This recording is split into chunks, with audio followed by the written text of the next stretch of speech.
Study guitar online with Berklee's renowned faculty. Download your free guitar handbook now and discover how Berklee Online can help you become a better guitar player.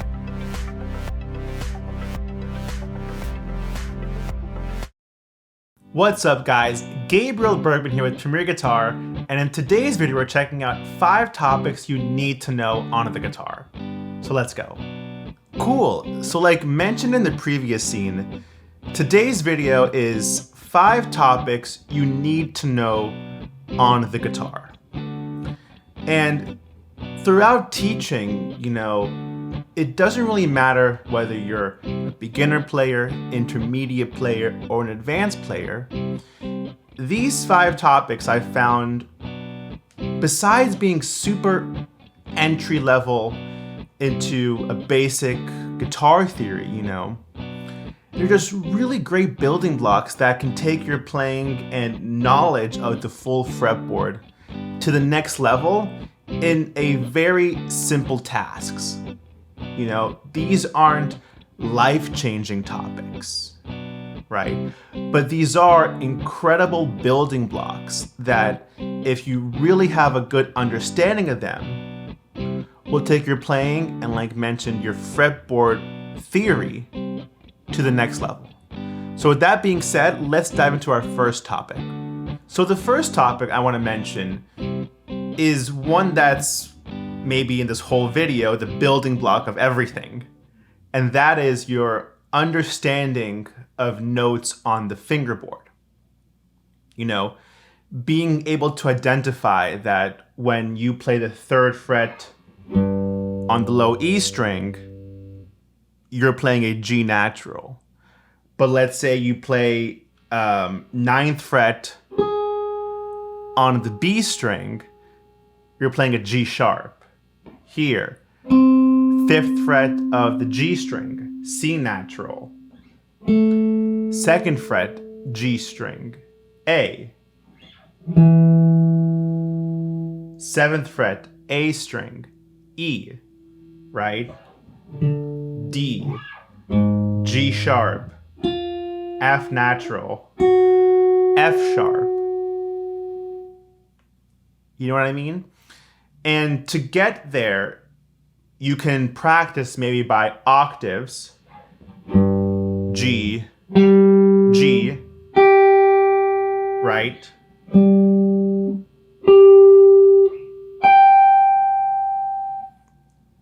Or if you want to do it maybe the old school method, you literally go fret by fret and verbalize what's notes being played, right? E, F, F sharp, G, G sharp, A sharp, B. And slowly but surely you see the fretboard as notes, and so you know where to go in the heat of battle, right? If you want to take it one step farther, in conjunction with having a good understanding of all your notes on the fingerboard, tie that in with key signatures, meaning how many sharps or flats are in a specific key, right? So for example, in the key of C major, no sharps or flats. C, D, E, F, G, A, B, C. But when you go to the key of G major,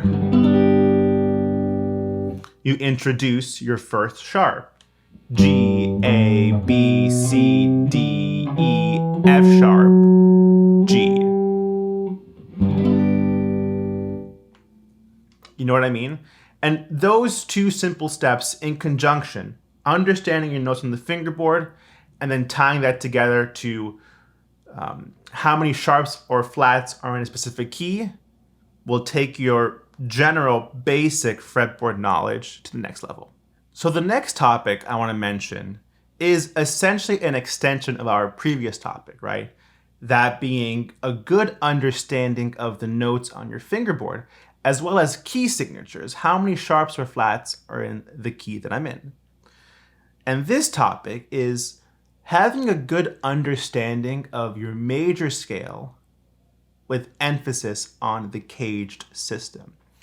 Now, that may not be the most sexy topic on the guitar, but it is one that, at least for me personally and to students I've taught, really opens up the fretboard in a new way, right? So like in the previous scene, we were in the key of G major.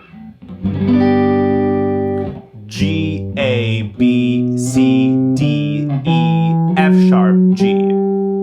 That right there, our E shape G major scale. We can do our D shape, our C shape, our A shape, and finally, our G shape.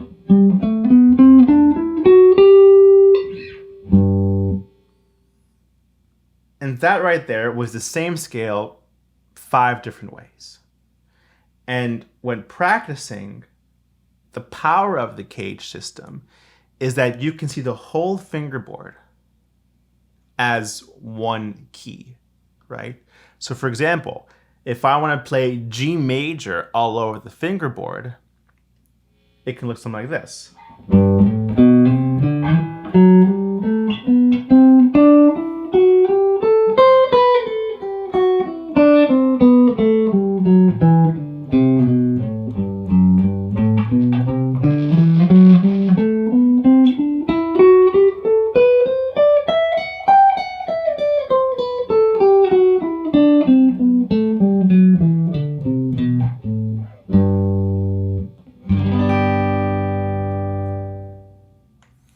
That was all G major. And to get there, it's just practicing connecting these scale shaped with caged, and the whole fingerboard opens up in a very effective and usable way. So we know our notes on the fingerboard as well as key signatures. We know how we can practice major scale with the caged system to open up the fingerboard in a super easy and useful way. Now, let's apply triads in the mix for our next topic, right? And practice triads starting out with one chord, right? For example, key of G, we have G major right here, which is essentially the smallest G major chord out of our full bar chord. You practice like this. These are all G's.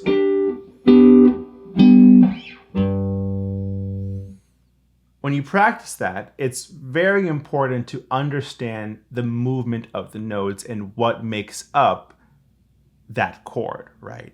So for example, G here would be G major first inversion because the 3rd degree is our lowest note. B, D, G. 2nd inversion, our 5th degree is our lowest note. D, G, B. And finally, root position. G, B, D.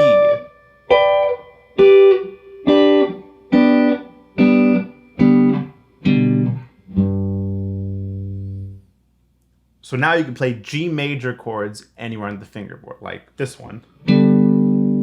Not really a useful G major chord, but you have it in your arsenal, you know?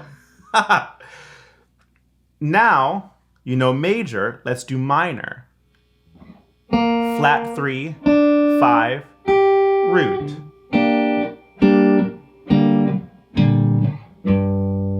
Right? This would be G minor, first inversion because B flat is our lowest note. G minor, 2nd inversion, D is our lowest note. And then G minor, root position, G, B flat, D.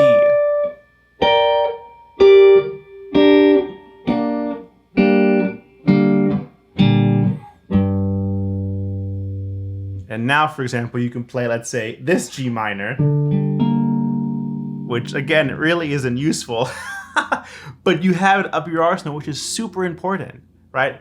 I'd rather you have these options and not using them, not knowing them. So now let's apply that to actual harmony, right? Diatonic harmony in our G major key, right? And practicing can be two different ways. First, up the fingerboard, right? G major, A minor, B minor, C major, D major, E minor, F sharp diminished, back to G major. And you can practice that same idea on strings 1, 2, 3, like we just saw, 2, 3, 4, 3, 4, 5, 4, 5, 6, right? In these groupings of 3. But in a perfect world, you would kind of see it like a piano player in voice leading. Do these 7 chords, but with minimal movement between them. And that will look something like this.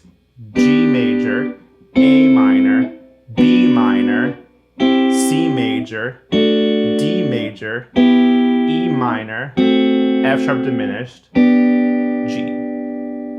And again, strings 1, 2, 3, 2, 3, 4, 3, 4, 5, and 4, 5, 6. So at that point, you can play all 7 chords in G major in any position on the guitar, which is super, super cool. So we know our triads.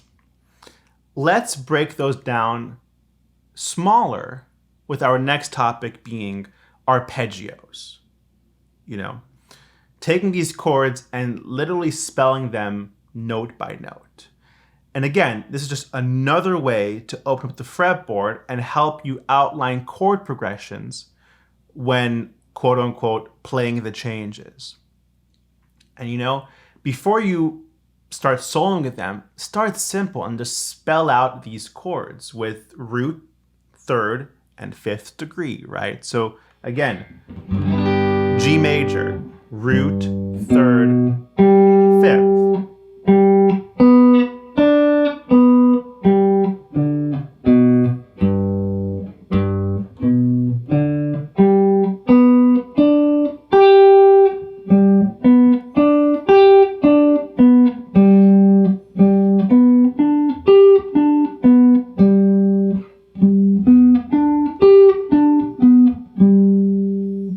Then practice minor, root, flat 3, 5.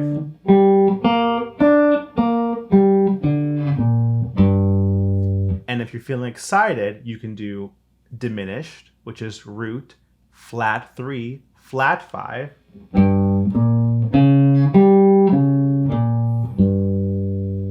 As well as augmented, root, 3, sharp 5. That's a cool one. And again, start small. 1 octave, 2 octave, and then 3 octave, right?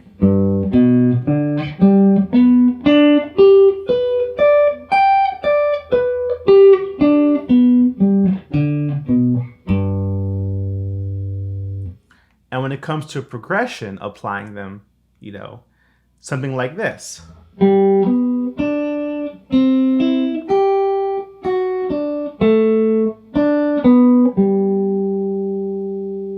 Super cool. And that was obviously in the most simplest form. But when playing or soloing over more intricate changes, arpeggios are such a great tool to have to connect the chords in a very musical way.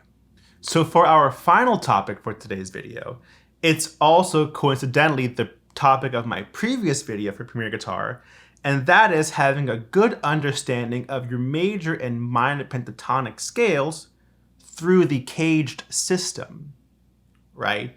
So, what does that mean? We have here our E shape G chord. You would have knowledge of doing G major pentatonic, as well as G minor pentatonic from this starting point. And you would practice that for your D shape, your C shape, E shape, and G shape. So then you ultimately have freedom across the whole fingerboard with major pentatonic, or minor pentatonic, which is super, super cool. And what that would look like is this. So let's say we do G major pentatonic in a couple different areas.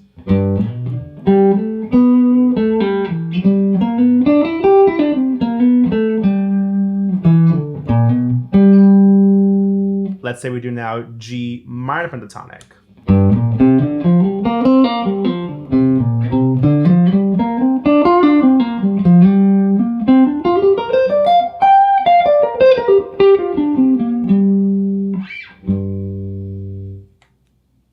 Again, opening up the whole fingerboard through topics that we already know, right? But just taking it to the next level so it almost becomes second nature.